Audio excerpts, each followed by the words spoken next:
At the end of the last part, when Taiki went to the gym, Chinatsu wasn't there. Then he noticed a note that said, "We have Chinatsu. If you want her back, come to the warehouse." Taiki thinks that everyone must have gone out for running or to the faculty room. He assumes this is probably Matsuoka's prank and that he might be trying to trap him again. But there, he runs into Nagisa. She tells him that Chinatsu has gone to the faculty room. Taiki asks why she called him here, and Nagisa suddenly asks why he likes Chinatsu. Taiki starts to leave, but Nagisa quickly says she was just joking. Then she thanks him for helping Chinatsu stay in Japan. She says that he and his family didn't just change Chinatsu's life, but also hers and Yumeka's. She wishes Yumeka had been honest with herself earlier. She says Yumeka is very stubborn and serious. Then she shares a memory from a training camp when Yumeka tried to make hamburgers. She had put onions into a blender, and the pieces flew onto her face, making her fall down in pain. Even then, it was fun. The best part was that they were all on the same team, and both Chinatsu and Yumeka motivated her. Growing stronger together was something she truly enjoyed. She regrets not listening to Yumeka more and not trying harder to stop her from quitting. Nagisa had tried to stop Yumeka from quitting,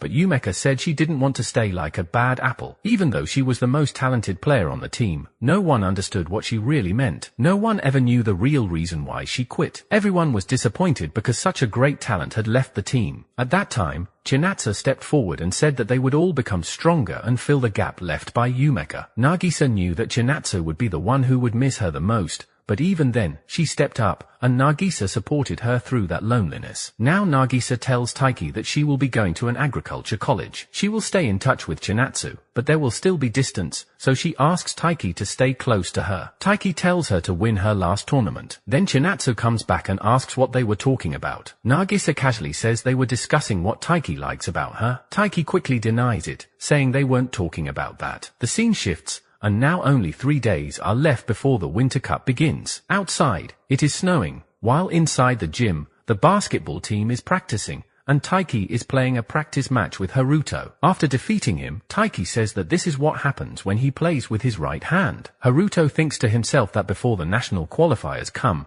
he will definitely beat Taiki. Later in the evening, after everyone leaves, Taiki comes into the gym again. He has made a snowman for Chinatsu. When Chinatsu picks it up, her hand touches Taiki's, and it feels extremely cold. Taiki says he didn't have gloves. Chinatsu takes him near the heater. She keeps the snowman outside so it doesn't melt and says she will take it home later. Taiki says his mom mentioned she would come to pick it up. Then Chinatsu covers Taiki with a blanket. Taiki asks where the blanket came from, and she says someone kept complaining that it gets very cold here, so now it has become a part of their team too. She says it suddenly feels very cold, like the year is about to end. Taiki tells her that being in the same gym with her and watching her play has been an honor for him. He remembers that if he had joined the basketball team, he could have been on the same team as her and practiced with her every morning. But he says he's happy that he chose badminton. His vision isn't that great, and in basketball, you have to constantly track every player's position, which isn't easy for him. Chinatsu agrees and says Yumeka always knew what was happening even behind her,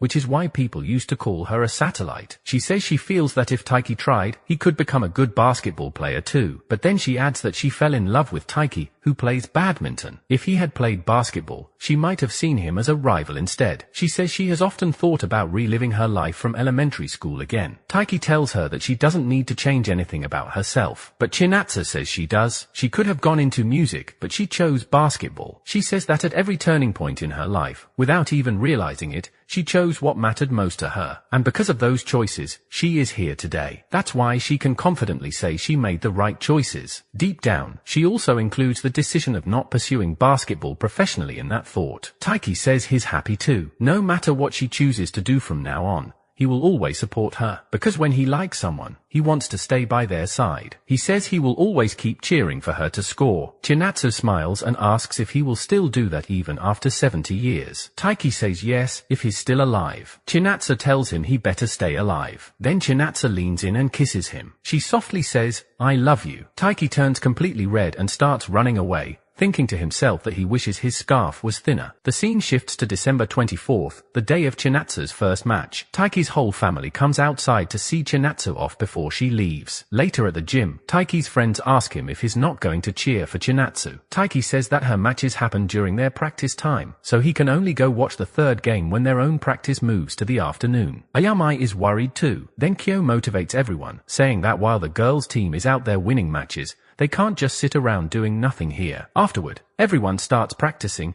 and later Chinatsu's team returns. Chinatsu secretly signals to Taiki that they won. The same thing happens the next day. The whole family drops Chinatsu off again, and she returns after winning the second match too. Then comes the day of the third game. Taiki arrives to watch the match with Kyo. As he starts walking inside, his legs begin shaking from nervousness. At that moment, Haru, Karen, and Ayami arrive. Soon after, Yumeka also comes with her boyfriend. Taiki asks if she came to cheer for Chinatsu. Sosuke says she comes every single day. Then he thanks Taiki because he reignited Yumeka's passion for basketball. Because of that, though, Sosuke barely got to spend quality time with her. Whenever he asked her out on dates, she would have basketball practice. And even when they did go somewhere together, it usually ended up being to cheer for a game. He says he understands that this is good for Yumeka and everyone else, but for him, it was pretty rough because he hardly got to spend time with her. Still, in the end, he sincerely thanks Taiki for inspiring Yumeka to love basketball again.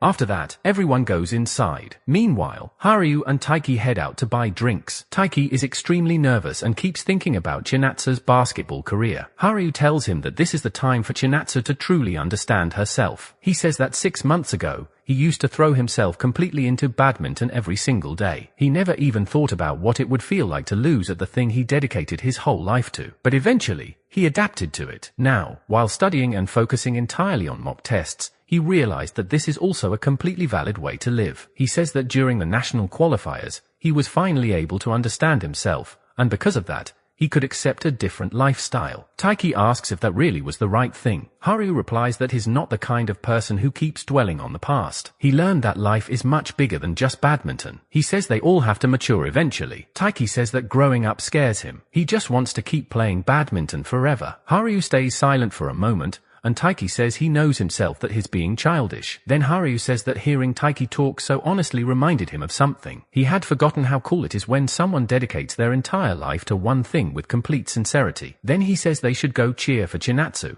who has dedicated more than 10 years of her life to basketball. The match finally begins. Then the story shows several flashbacks. When Taiki was born, his parents chose the name Taiki for him. As a child, he was always playing around with balls. His mom once told him that she used to play basketball too and asked if he wanted to try it. So Taiki started playing basketball, but he would just grab the ball and run around by himself. Later, when Chinatsu used to come early in the morning to practice, she would often find Taiki there too. He kept trying to jump and score baskets, but he couldn't do it properly. Chinatsu told him that Yumeka once taught her to imagine herself flying while jumping. If he kept practicing like that, eventually his body would start moving naturally on its own. From that moment on, Taiki started calling her senpai. One day, some kids saw them practicing together in the morning and started calling it flirting or romance. But Taiki said it wasn't like that at all and that he respected her. After that, both of them continued doing their own morning practices separately. Still, Taiki always had one big problem in basketball. He couldn't properly read the positions of the people around him and would just keep running around with the ball. Even so, he practiced extremely hard, and his skills improved a lot. At one point, another boy who had always been in the starting lineup got benched because of Taiki's improvement, and the boy started crying. When Taiki entered junior high, he still remembered how weak he was at basketball and how someone lost their position because of him. Because of that, he started thinking about joining a different club instead. While looking around, he saw every club promoting themselves. And there, Chinatsu and Yumeka were promoting the basketball club. Before Taiki started playing badminton, he used to wake up late and casually go to school without worrying much about anything. Then everything changed after Yumeka suddenly quit basketball. The scene shifts back to the present. Taiki thinks to himself that there is no such thing as fate. There is no fixed partner written for you, and there is no fixed ending either. Fate is just a name people give to the results of their own actions. Fate does not decide where people will go. People decide that themselves. In the end, fate is in their own hands,